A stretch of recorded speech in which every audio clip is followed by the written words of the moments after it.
បាទសួស្តីបងប្អូនថ្ងៃនេះមានដ្រូនបងប្រុសទីចិត្តដែលគាត់យកមកជួសជុល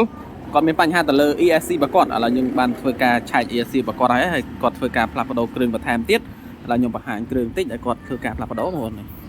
គ្រឿងដែលគាត់ផ្លាស់ប្ដូរគឺគ្រឿងកាប៉េកប៉ុកនេះអាចពាក់ព័ន្ធទៅនឹងប្រព័ន្ធទឹកទៅយកទឹករបស់គាត់ទៅយក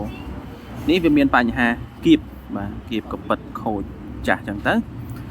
គាត់ធ្វើការផ្លាស់ប្ដូរទៅយកថ្មីបាទផ្លាស់ប្ដូរយកថ្មីពាក់ព័ន្ធនឹងចេញពីម៉ូទ័រ